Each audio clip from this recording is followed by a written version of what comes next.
feel like Bruce Buffer just told me it's time. History! Oh! UFC history! The Pittsburgh Steelers have won the Super Bowl for a sixth time. I think they're ready for a show.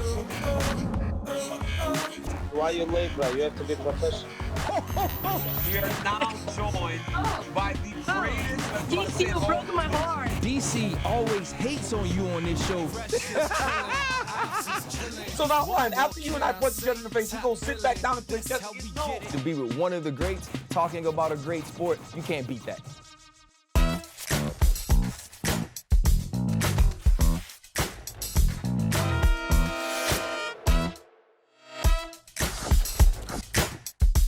What's up, guys? Welcome to a brand new episode of DC and RC. I'm Daniel Cormier. That's my boy, Super Bowl champion, super host, super everything, Ryan Clark. Ryan, what's up, my guy? How you doing, brother? What up, DC, man? How was the trip to Brazil, bro? Long. And then, hey, RC, then I drank some water and had some ice in my Monster energy drink, and I got sick. I was sick all Sunday. I was sick all Saturday. Bro, I got sick from drinking the water in Brazil, and I've been sick ever since. But we back for DC and RC. Today on the show, guys, we will recap UFC 283. We will do our Mount Rushmore of Brazilian mixed martial artists after I just got back from Rio. And as always, we tap in and we tap out. But Ryan, as I just said, I was in Rio de Janeiro last weekend to watch the light heavyweight championship fight. Jamahal Hill took on Glover Teixeira. Jamahal Hill is now the light heavyweight champion of the world. What did you feel watching that young man put on the performance of a lifetime to become the champion of the world? And then he said something, RC, that really sat with me. He goes, I had to fight. He goes, I had to fight just to have a chance. That just tells you, like, that kid born in Chicago, grew up in Grand Rapids. It's like he come from a very tough background. He fought to have a chance, and that fighting has now made him the champion of the world. It was very, like, happy and gratifying for me to see him get through all those trials and tribulations over his life to stand atop the world on that night Saturday.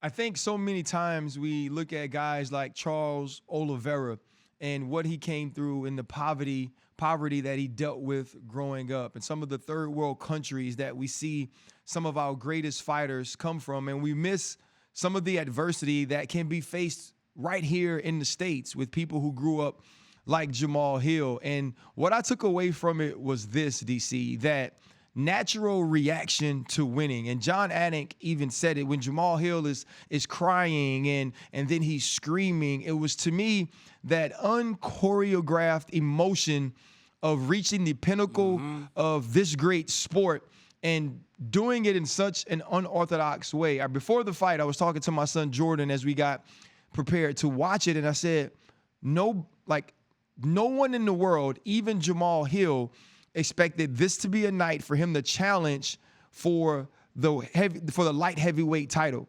And then when he won it, I thought that was even more uncommon, or something that was thought of even less. And it was not just a good performance, it was a dominant performance over one of the greatest mixed martial artists to ever live in Glover Teixeira, a man that had rebuilt his career to become the champion, that had just lost it to Yuri Prochazka and that was fighting for it again. And it was never in doubt. Even when he was mounted in the 5th round, Jamahal Hill found a way to get out of that and then found a way to fight smartly and continue to win. DC, as someone who has held the light heavyweight title, what did sitting octagon side and watching that make you feel? You know, RC, it was just, I was happy for the kid because I was able to spend some time with the kid all week in Rio, and we played video games. Like, RC, he was in my room playing Madden some nights until 1 o'clock in the morning. And I would go, dude, you don't need to go to sleep? He's like, no. He's like, I can't sleep. I'm too excited to be on the verge of doing something so special. And I remember on Thursday night, he made the weight, RC. And he grabbed his manager and his team, and he started almost crying, going, I'm about to be a world champion. Because that reality set in when he hit that number. When that scale said 205, he goes, this was the only obstacle because my belief in self is so strong that when that octagon door closes, I am going to win. So many thought that if that fight went long, it was Glover Teixeira's fight to win, or to lose, sorry. Yes. But it was never that. Jamahal Hill never gave him any opportunities. And I'll tell you, man, I was very vocal about some of my reservations on Jamahal Hill. How would he deal with Glover Teixeira if he got taken down? How would he deal with Glover Teixeira if he spent extended periods of time on the ground? How would he deal with the pace and pressure of Teixeira? Dude, check box, check box, check box, check. He checked every single box in fighting on Saturday night, and I looked at him and go, I don't know who you favorite to beat this young man right now at light heavyweight. He is that good, and to do that on a 5-6 week training camp, unbelievable. You know, DC, I don't understand the training for a title fight the way that you do. But in looking at Jamahal Hill, he not only looked confident, he looked comfortable. Right? There wasn't a moment in that fight where I felt like he was trying to or attempting to do things that won't allow Jamahal Hill to be himself, won't allow him to be explosive in his striking, won't allow him to be comfortable in the way that Glover Teixeira is approaching him. And that was the one thing that said to me, he expected to win. And I kept thinking about some of the things that Anthony Smith told us when we talked to him last week. He kept saying, you're going to be surprised at how confident Jamahal is. You're going to be surprised at how skilled he is, how much he believes in himself, that if he does get taken down, that doesn't mean that the fight is over. And we saw all of those things happen. But the one thing about the light heavyweight division, which was ruled by two men for so long, those two men being former light heavyweight champion John Jones, who we'll see later on this year against Cyril Gane, and yourself, Daniel Cormier, the two-division champ, is that no one has seemed to be able to hold this belt, whether it's Jan Blachowicz, whether it's Glover Teixeira, then Yuri Prochazka, and now it's Jamahal Hill. In seeing Jamal's meteoric rise to being champion in such a dynamic fashion, DC, what are his prospects of being able to hold on to this belt and become a guy who reigns atop the light heavyweight division? You know, RC, it speaks to the parity of the division, right? You got guys that are just so evenly matched that they go into these fights as the champion. And like Yuri Prochazka did not beat Glover Teixeira in the way that Jamahal did. But Yuri Prochazka may match up well against Jamahal Hill. Nobody may match up as well against Magomed Ankalaev as Jan Blachowicz. They're all so even. So I don't know who was going to hold that championship for a long time. But after watching Jamahal on Saturday, I feel more confident that he's the type of guy that can reign atop this division for a little bit. Because that was the buzzword, Ryan, for Anthony Smith. Surprised. And trust me, I was surprised a lot by Jamahal Hill last week. Because I was like, dude, how are you so sure on the eve of the biggest thing you've ever done? You know, I speak about, Ryan, these athletes, some of them are just different. And I always call back to my first title fight against John Jones. January 3rd, 2015. On January 1st, midnight, I laid in my hotel room, slept until midnight to wake up to kiss my family into the new year. I look on Instagram, John Jones is out at the club partying, hanging out, ringing in the new year as if it's a normal new year. But because he was so sure in those moments, Jamahal Hill wouldn't go to sleep. He's like playing video games. He's hanging out. He was so sure in that moment. And it showed when he stepped inside the octagon, dude. The kid is, he surprised me. But I'm not going to be surprised by Jamahal Hill anymore. And again, first dude from the Contender Series, Ryan, to become a champion. So it shows you that those Tuesday nights, you better tune in because you never know who you're going to come across. I think the UFC and Dana White have done such a good job. Obviously, first, it was the Ultimate Fighter. Now you have the Contender Series. And we've seen people from, now adding Jamahal Hill, we've seen fighters from both installations become champions in the UFC. On the other side of Jamahal Hill's confidence and Jamahal Hill's dominant performance is Glover Teixeira, the former light heavyweight champion. And in an effort, DC, that made me respect Glover Teixeira more than I did before the night, which I thought was impossible. The toughness that he showed, the ability to walk through some of these punches and strikes that we've seen Jamahal Hill put other fighters dang near out of the octagon with, including someone we saw on the fight card in Johnny Walker, who was dominant. Glover Teixeira showed us not only the skill of a champion, but the heart of a champion. In watching him, it was one of those performances, DC, where I said to myself, this is the way to go out. He didn't go out being knocked out. He didn't go out probably in his best performance, but he went out as a warrior. He went out showing everyone in that arena, everyone who was watching on pay-per-view, that these elements, these characteristics are what champions are made of. And then which to me, I wish the arena was still full because Glover Teixeira deserved that. Glover Teixeira told us that he was now stepping away from the UFC. Yeah. As you're sharing that moment with him inside the octagon, tell me a little bit about what Glover's last performance and also that moment that you got to share with Glover stepping away meant to you.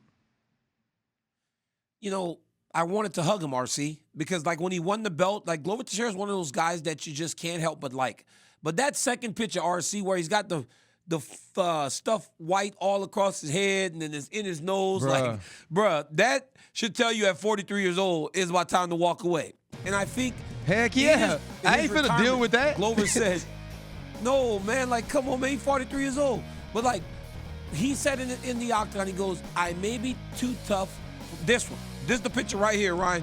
When you got that going on, it's time to walk away from the game, man. Because if you can go through that and last 25 minutes, you might be too tough for your own good. And I swear to God, when I was standing next to Glover, and he said, I may be too tough for myself, I looked over at his wife, and she was shaking her head yes. Like, she was, like, in line with him retiring in that moment. And it felt good for me to be a part of two of Glover's biggest moments, right? Winning the championship, then retiring from the sport in a way that most don't get. Because if you look at Shogun Rua early in the day, another legend gets knocked out, and that's how most legends go out of the game. Glover Teixeira was able to go out with his pride intact, his head held high, and dude's a savage, man. And I enjoyed that I was able to watch him compete again, and he always gave himself a chance. So hats off to Glover, great career. And what makes it even more impressive, RC, is that Glover got here on an 18-fight win streak. The only reason we waited 18 fights was because he couldn't get a visa. A lot of his prime was spent stuck in Brazil. He could not get his visa.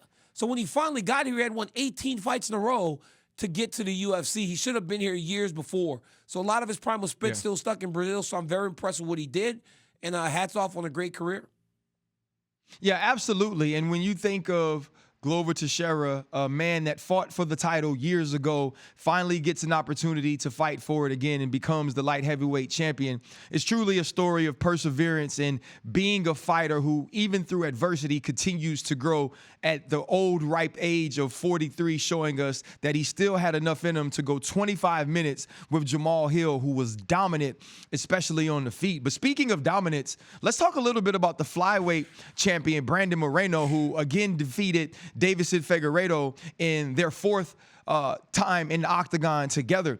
And to me, DC, this through 3 rounds, although not as bloody as what was the main event or the co-main event with Jamahal Hill, it was just as dominant.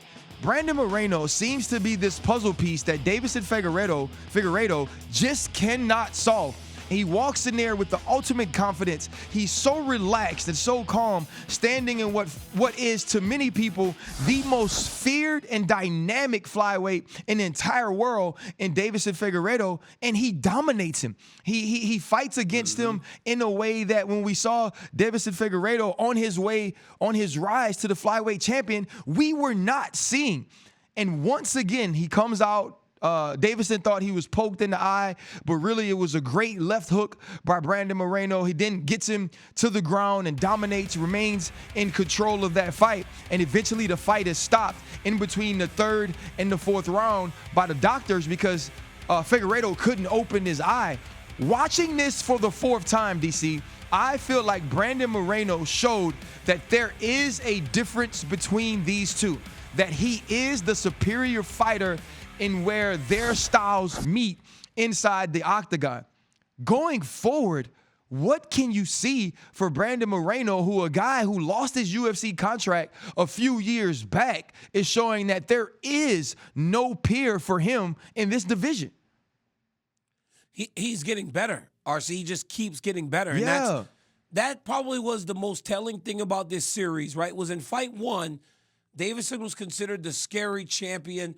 Brandon fought him well. Then in fight two, Brandon dominates him. And then in fight three, it seemed as though Davison was still on par with him. Saturday night, he was not on par with him at all. It was not close. It was not competitive. And it was only going to get worse. It was not about to change for Davison Figueiredo. Brandon Moreno has separated himself from Davison in regards to the way that they fight, the way they compete, and the way that they approach the fight inside the octagon. We saw Brandon Moreno wrestling, getting takedowns early in the fight. We saw Brandon Moreno just constantly evolving at every step of this rivalry. It just did not feel like Davison was able to make the adjustments or the improvements fast enough to stay on par with him. And I think on Saturday, the question was answered, who's the better fighter? Does it mean that Brandon Moreno is the better flyweight? I don't know. Because Alessandro Pantoja has beaten him twice. But that's not the same guy that he beat before. And that'll be the guy that he fights next. But Davison Figueiredo may still beat everyone else. He just isn't going to beat Brandon Moreno.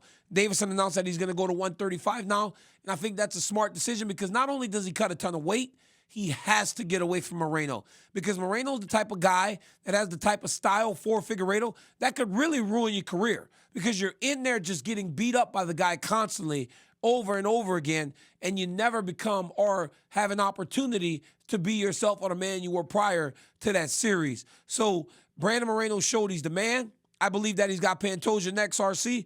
Pantoja went up to him right after the fight and was like, I'm next. Brandon's like, yo, let me get through the night. Talk your trash tomorrow, but at least let me get through this, putting this chapter in the rear view and allowing me to look forward to what you and I do down the line.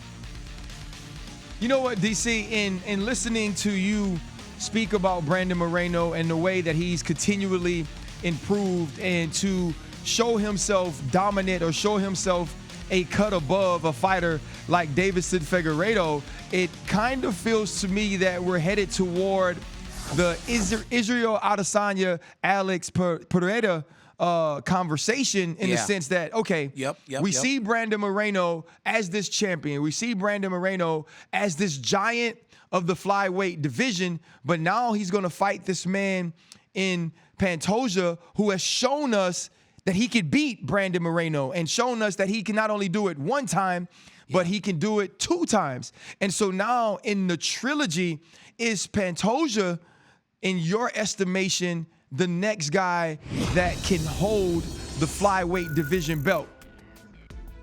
You know, for me, RC, what's crazy about this is, right, and you said it beautifully, the trilogy.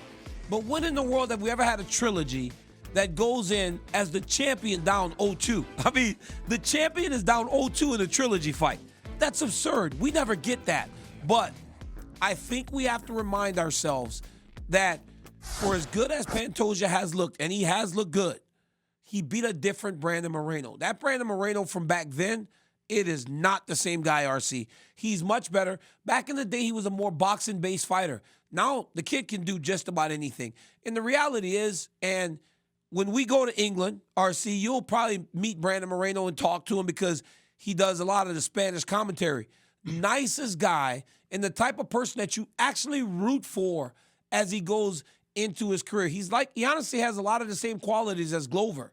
He's just nice, he's warm, he's welcoming, he's very smart. And when you talk to him, you'll be like, okay, now I understand why people speak so glowingly about Brandon Moreno. The guy's an absolute savage of a fighter, and he's a great human being. that is not, in those aspects, Pantoja's seen that. But in the fight aspect, it is a different person he will step into the octagon with whenever they go, because Moreno is not the same guy, and he is very, very good, and he's improved tenfold since the last time they fought. Nah, you're absolutely right. And I think we could see that every time he steps into the octagon. And when you are facing a different man who has now become as good of a fighter as he is a person, I think that's a different level of competition that we'll be seeing Pantoja face if stepping into the octagon for this trilogy. Another guy who stepped in this weekend and was phenomenal was Gilbert Burns when you watched him submit Neil Magny. But what we didn't hear, at least not before the fight, was a little bit of advice Gilbert got from his wife that helped him win.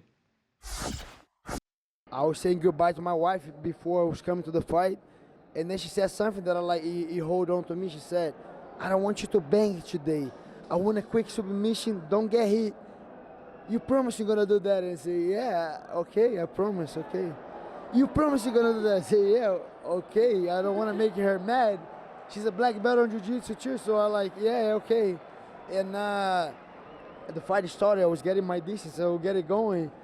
And I saw the right-handed there. I saw it, and then I said, okay, I'm going to try to throw it so hard on this guy in the beginning. And then I kind of remember the promise. Oh, I got to finish this guy. Okay. If the right hand doesn't connect, I'm going to shot for a takedown. And then he stepped back, takedown was right there. Okay, I'm going to finish this guy. And then, but what she said just came back to my mind. I said, oh, okay, I got it.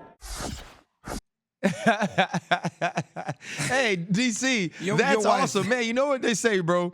Happy wife, happy life. And for Gilbert Burns to let that click in. And I also like low afro Gilbert Burns. By the way, if Gilbert is watching, It's you know, nice, I right? like the hair. Yeah, I like the hair. But for Gilbert to, here's what's crazy about that.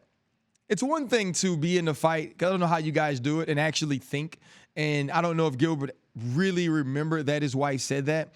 But to be so skilled both on your feet and in jiu-jitsu that you can win fights either way and sometimes pick your way is just a phenomenon to me. I think it's one of those things you look at and you marvel at.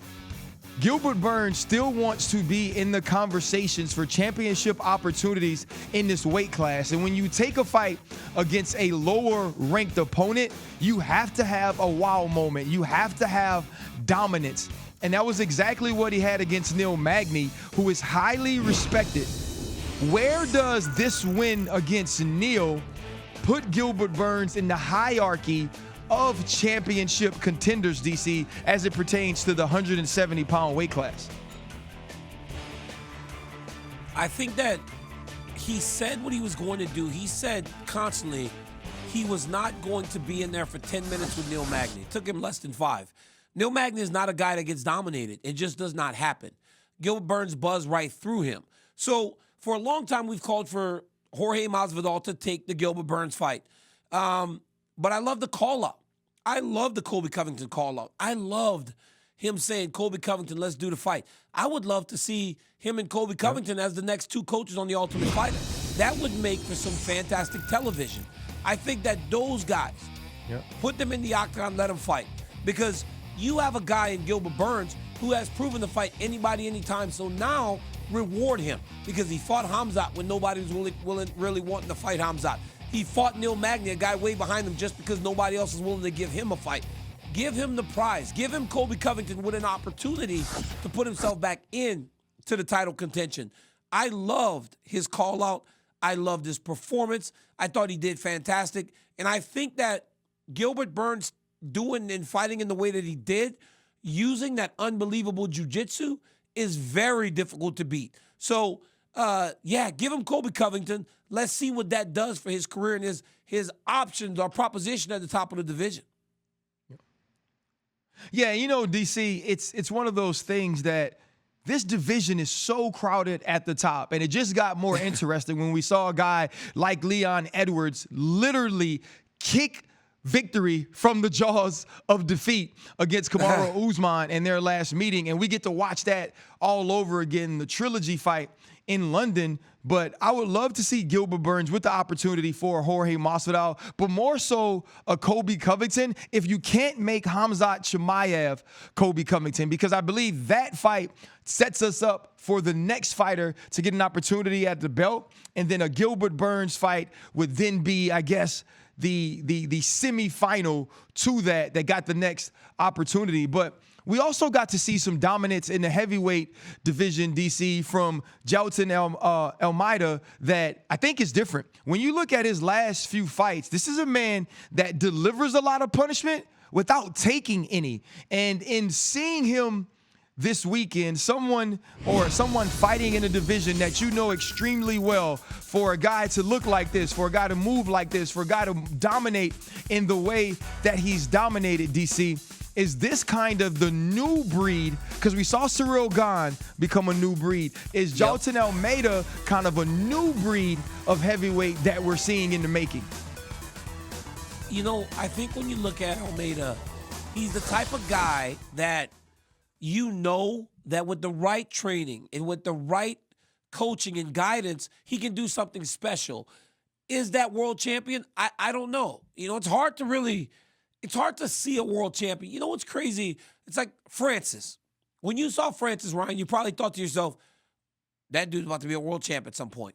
I get that a bit with Jailton, but not as, it doesn't scream at me as much because he has to take you down. And I know that at the top of the division, there's some very tough guys to take down.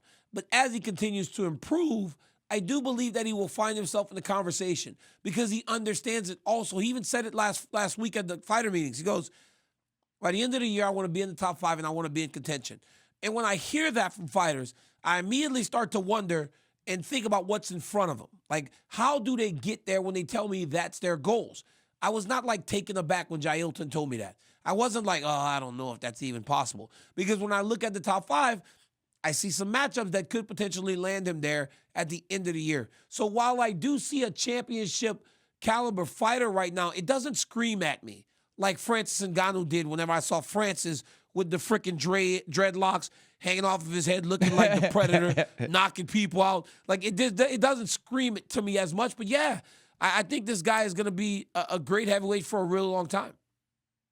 Yeah, Jailton Almeida, DC, he wasn't as much in awe of you as the guy who was coaching against you. He tried to take you down a little bit after the fight, DT, and I don't really know about this takedown defense, man. Explain a little bit of this to me, because your wrestling students are going to need a little bit more than this as an example set for them. I love this guy. I love Jailton, man. He shot, but RC, let me tell you the key in that. You need to run that clip back. It's the right hand in between me and Jailton. I saw it. Watch, RC. Just watch. You saw the right hand? That's called the down block. So when he changes his level, when that right hand gets between you and the opponent, oh, yeah, it's over. That's it. Because next come the hips. And then once the hips get you, you go flat to the mat, and I'm chasing you. I'm running you down. I'm running down the backside. So, yes, I got it back. I got that leg back, RC. But, dude, Jailton tried to take me down in the octagon. Johnny Walker level changed on me. All these dudes trying to take me down in there. Hey, RC, let me tell you something. I walk in there, and I might be a little bit heavy right now, but they don't want this smoke, RC. They ain't trying to see me in that octagon like that, man. I hear you, Shannon Sharp. They don't want this smoke. Yeah, I wanted to see you God. sprawl, Did you see DC. Shannon Sharp? I did, bro. Shannon about to beat everybody. Shannon about to beat everybody up in the crypto arena. Shannon bro. want the daddy and everybody. Hey, DC, so every Monday when I do get up at 8 o'clock on ESPN, I have an Explain Your Tweet segment. We're going to switch that up a little bit now for DC and RC, and we're going to do Explain Your Telestration because, like they say at the crib, you got some splaining to do. Well, okay, so right here, right? This is Jailton. Watch him take the outside step, hooks the leg. He whips him back off the side of the octagon, and then he slams him. And all that scribbling, RC, that's just the earth shaking. Because when you pick a big dude up like Abdul Rahimov and you put him down, yeah, because look, dude, so the left leg steps. Then he swings him Okay. back towards the top of the octagon to Okay. get him up, and then he falls to the mat. And that's all that's all that heavy duty. That's like me dropping it low, right? You see all that? That's what happens when I drop it low. Like last week when I saw y'all dancing at that Okay. wedding, if I would have dropped it low, I would have shook that whole room. Let the clip play, man, as you watch this illustrator. Like, let him see what happened, because what I wrote is exactly what happened. RC, yes. But I got a bit of flack for this that. right here, that is not Dan Orlowski level illustration. I'm gonna need you to be a little better as a Hall of Famer. But I got a special surprise you, this bro. I got weekend. you. The biggest surprise I ever got was in Phoenix.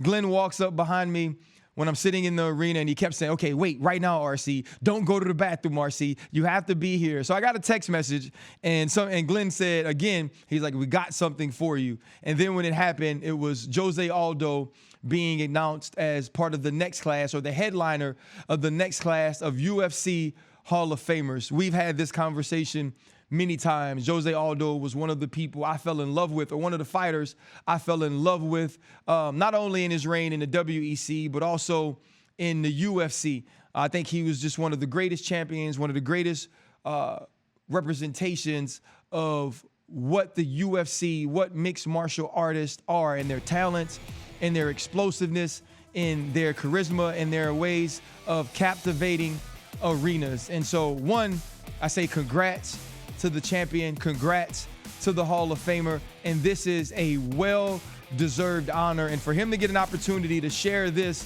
with the people of Brazil, I thought was amazing. In that arena, what was the feeling like, D, when Jose Aldo was announced as a Hall of Famer? I mean, he's the king of Rio, right? We always call him the king of Rio, and we're in Rio de Janeiro, and the people are going crazy. And I remember sitting there, RC, and watching the highlight, and I look at Paul Felder, and I go, he was so good. Like, he was so good, bro. Like, it's unbelievable watching Jose Aldo not only kick, punch his way to championships, but defending takedowns. The moments, like when he knocked out Chad Mendez, jumped into the crowd. That was in Rio. The people are like hoisting him up on their shoulders like he's a god. He was just next level, man. Like, it was something that we had never seen. And the people in the arena felt that. They were so excited for Jose Aldo getting that recognition. And to me, RC, the UFC Hall of Fame is becoming what other sports Hall of Fames are. Whereas when I got announced, there were some tears. Jose Aldo gets announced and he's crying.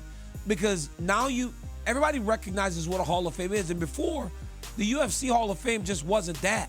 But now it's taking on that meaning, bro, of, God, I made it. My work is going to be in the annals of history forever at the Hall of Fame. And, dude, it will live forever. And I was so happy for Jose. I went over and gave him a hug, man. He is just a gentleman. He's a great I don't get starstruck, RC. I don't care who we see. Right. You and I could be walking down the street. We can run into any basketball player, any football. We don't get starstruck. But when I see Jose Aldo, I still get that feeling of, man, this dude is one of the greatest fighters of all time. And I love being in this space. He's the man. Love Aldo. Yeah. Yeah, and Jose Aldo had a decade run that was unprecedented in what we've seen in that division or in mixed martial arts as a whole. But another Brazilian who probably had a more impressive run, especially in the UFC, was the fellow Brazilian, or his fellow Brazilian, Anderson Silva. Anderson Silva is a glaring omission from the UFC Hall of Fame, in my opinion. The difference, and you mentioned other Hall of Fames, the difference between the UFC Hall of Fame and a Hall of Fame like the NFL is the grace period. There's a certain amount of time that players have to wait after retiring in order to get into the NFL Hall of Fame. It's not the same thing for the UFC Hall of Fame based on the fact that we recently saw Jose Aldo fight. Anderson Silva hasn't been in the octagon in a while. Why is it, or are you surprised, DC, that Jose Aldo goes in before Anderson Silva's name is called as a UFC Hall of Famer? So I think what happened is this, right, RC? And I think that's why you had the Hall of Fame class with me and Habib last year, and then the Hall of Fame class the year before had George St. Pierre as a headliner. You get these names, these guys that headline these Hall of Fames, and you can't have two, right? You can only have two with me and Habib because we were always kind of tied together. But everyone else, you can't have two. You can't put all these guys together. And I think Anderson Silva is just kind of like waiting his turn. You know, he's waiting his turn to go into the Hall of Fame, but I don't think for 1 second that Anderson Silva will not find his way into the UFC Hall of Fame. Yeah, DC, I think the problem I have with that is that Anderson Silva shouldn't have to wait his turn. This is not another great receiver that was waiting on Jerry Rice to get into the Hall of Fame, or had some sort of issue where he wouldn't get the right amount of votes early, and you knew you'd put him in on his third opportunity. This is Anderson Silva. You know, I've had conversations about the NFL Hall of Fame that said this: if you want to get rid of the first ballot, second ballot, third ballot, walk into a room of former football players, walk into a room of football coaches, say the player's name, and watch the response. And what I mean by that is, you walk in any room and you say Barry Sanders, everyone in that room says Hall of Famer. You do the same thing with Jerry Rice. Everyone in that room says Hall of Famer. Lawrence Taylor, everybody in that room says Hall of Famer. You walk into any room with UFC fighters or mixed martial artists or coaches, and you say Anderson Silva, they say Hall of Famer. And I believe that it's not about him waiting. He should already be in. And if not now, then when? And if not now, it better be soon. On the other side of that, this sparks a very interesting debate, or I guess topic, DC. There's been so many amazing fighters from Brazil that it's hard to pick just one. But we're going to pick 4. Who are your top 4 Brazilian mixed martial artists? Give us your Mount Rushmore. Yeah, you know, my Mount Rushmore is going to include 2 of the guys that we just spoke about for a very long time. I'm going Anderson Silva, Jose Aldo, Big Nog, right? Big Nog, the former UFC champion, former Pride champion, just a tremendous fighter, been in there with the best fighters of multiple generations, and Shogun Rua. I know people will say, well, what about Amanda Nunes? And I gotta go Shogun, because I remember Shogun from Pride, RC. Shogun was the reason you bought the DVDs. Shogun was the reason you went to the local Blockbuster, or at least you begged your mom in Marrero, Louisiana, to drive you to Blockbuster to get a Pride DVD because you wanted to watch Shogun. And everything Shogun did in his UFC career was probably past his fighting prime. His fighting prime was spent in Pride. And that dude actually came to the UFC and became the champion. So Shogun Rua, Anderson Silva, for all the reasons you put so beautifully, Jose Aldo for what we spoke about, and Big Nog. It's time for people to give Big Nog his flowers. He was a dominant heavyweight champion. He fought the best of his generation, and he is one of the greatest Brazilian mixed martial artists of all time. Hey, unbelievably late for everything, though. From training to dinners, you wait for Big Nog. He shows up like an hour after you're already done. This guy's crazy. Okay, so Amanda Nunes is my honorable mention, and I'm going to put her on. She's probably going to be on there at some point list. I'm also going to go Anderson Silva as you did, Jose Aldo as you did, Royce Gracie as you did not go, and Vanderlei Silva. I think when I look at the UFC and what it was to me, I started studying it after the fact. I was the guy that went out and bought the UFC DVDs and watched the fights before they had weight classes. And in MMA, whenever you looked at that, it all started with the Gracie family. Troy would always talk about how great they were, jiu-jitsu, what they meant, and flow like water, and all these different things. So I believe the impact on what they've had on the fighting world after their fighting careers and his fighting career is extremely important. And when I think of Vanderlei, getting into the fight and before the fight, sitting, the axe murderer, next to the cage, rolling it up. I just think, and the ability to not only take punishment, but dish punishment out as he was fighting was something that always made me sit on the edge of my seat watching him fight. And then obviously the same reasons, Jose Aldo, Anderson Silva, Hall of Famers. One is already in, one I expect to get in really soon. And you can't speak of Brazilian mixed martial artists without speaking of those 4 people, in my opinion. So you guys both just want Amanda to hate you guys, huh? No, Well, I love I mean, Amanda. Oh, Corporate Jake, you just busted into the show now? Jake, did we just hear that, or did everybody hear that? Oh, no, everybody hears this.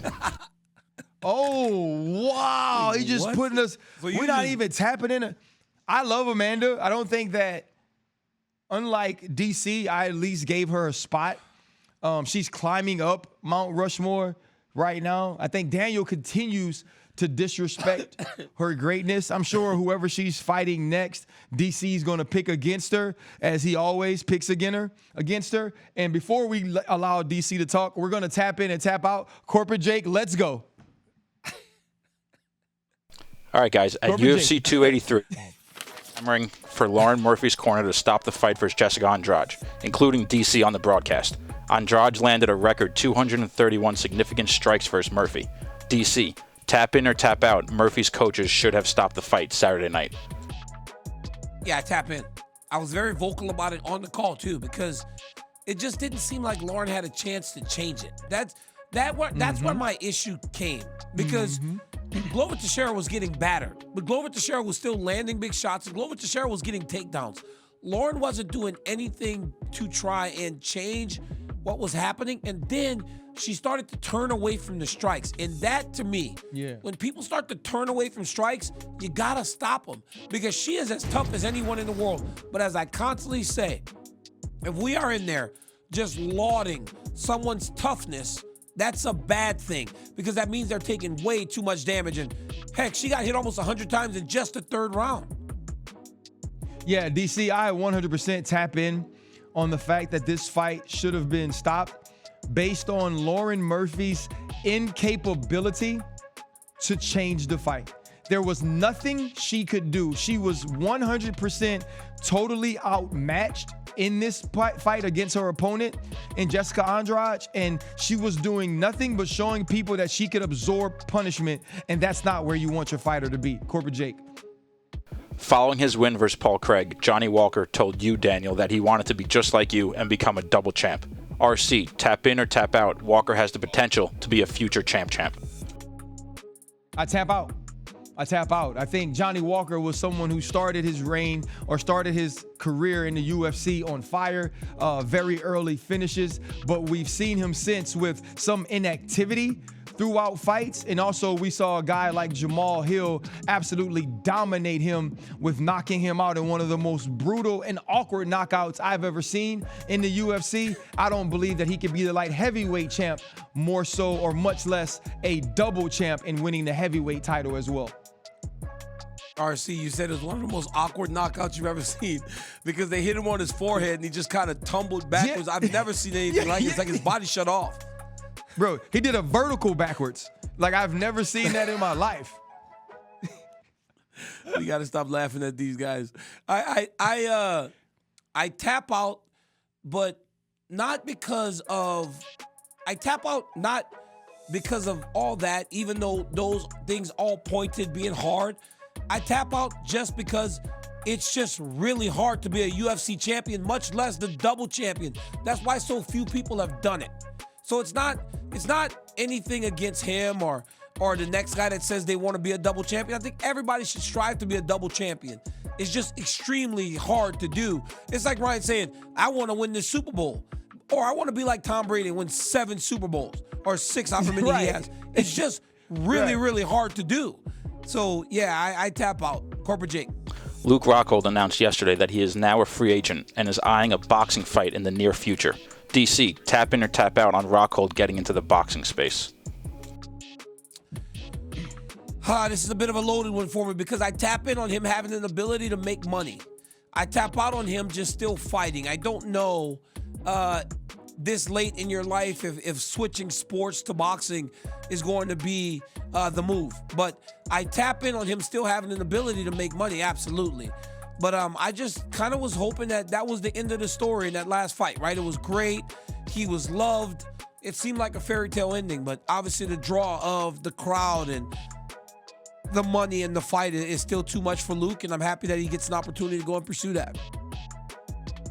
Yeah, I tap both. in on this only if he's going to get one of these fights that gives him big money and doesn't put him in a ton of danger. If he has an opportunity for what everybody is angling for, which is an opportunity to fight one of the Pauls and have a payday and then go home and be about your business, I tap in on that. But for anything that has to do with having a boxing career, I tap out on Luke Rockhold becoming a boxing professional.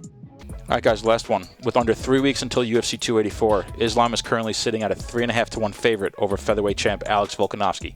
RC, tap in or tap out on Islam being this big of a favorite over Volk? You know, I tap in, and because I see why the odds makers would see it this way. We're talking about one of the most dominant 155-pound fighters in the entire world, fighting against a champ in Alexander Volkanovski, who has to come up in weight and faces a huge size discrepancy. And do I believe Volk has a chance? Absolutely, but it seems like the odds maker don't. You know, the pound for pound fighter in the world, number one, has an opportunity, but you look at the size difference. I did not imagine it would be that big. You look at him standing face to face. Islam's a head taller than him. Yeah, it's unbelievable how much taller he is than Volkanovski. But I think the odds are rooted in the styles. Because when you look at Makhachev, he has an ability to secure takedowns. And then I think that people found confidence in his striking after what he did to Charles "Do Bronx" Oliveira. So I absolutely tap in, Corporate Jake. DC, you know what I tap in on, man? I tap in on you being phenomenal, not only as a fighter, but as a man, a commentator, an analyst. And you did something extremely awesome, a huge gesture in buying a wrestling website. Here it says, low-key great thing happened in wrestling this week. DC bought the California Wrestler, a website that was the pulse of the state amongst the most important wrestling states. The site was shut down a few months ago. What Daniel is doing is great for the state and the sport. Tell us a little bit about the feeling having this opportunity gave you, DC. Yeah, you know, the California Wrestler has been around the state of California since 1974.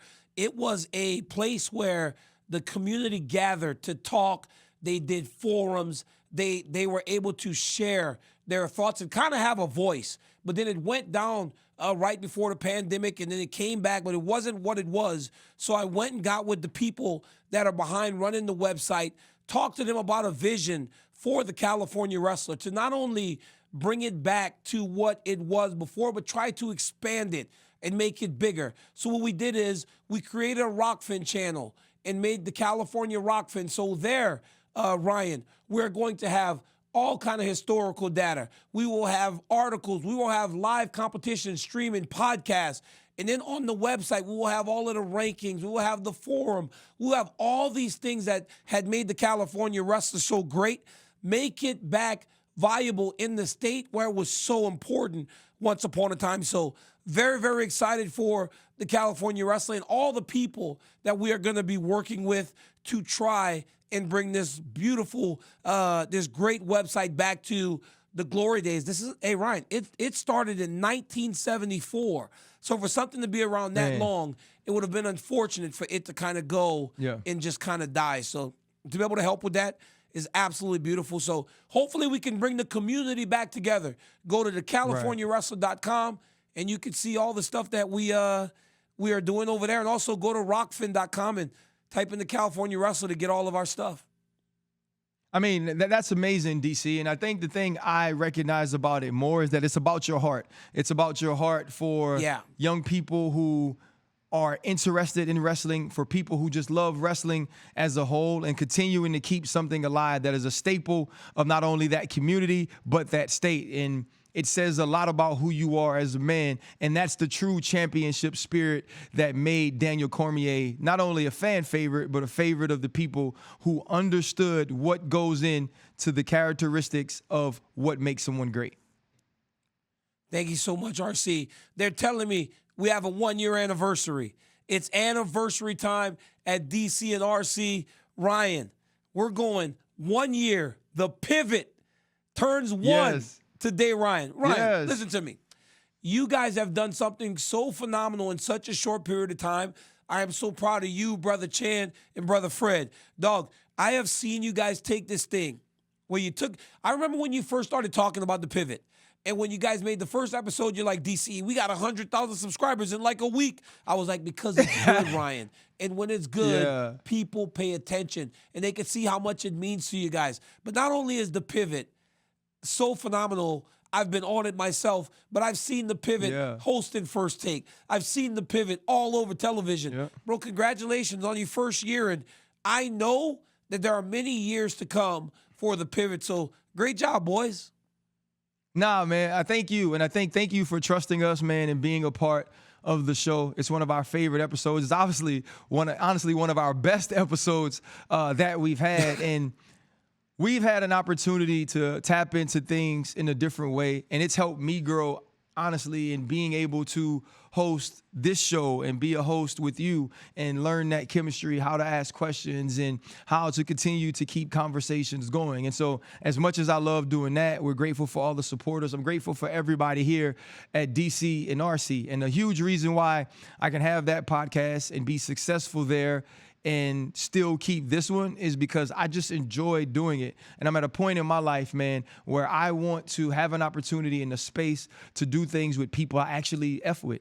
I don't know if I can say that on here, but people I'm actually cool with, people you can. I actually enjoy being around and having conversations with. We've spent our whole lives, our entire lives, working for people because we understood that was how we had to feed our family. And we still do some of those things because that's who we are as men. But to have an opportunity like the pivot or have an opportunity like DC and RC where I talk to those humans even if I wasn't on camera, even if I wasn't getting paid for it, I think that's the spot as an athlete you want to be in, man, and that's where we are. And so every Tuesday, too, when we get a chance to do this, I feel the same exact way, bro.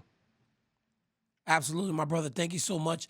Guys, every Tuesday, like Ryan said, YouTube, ESPN 2 now, midnight Eastern, and wherever you get your podcast, you catch DC and RC. RC, you know what else I'm excited about?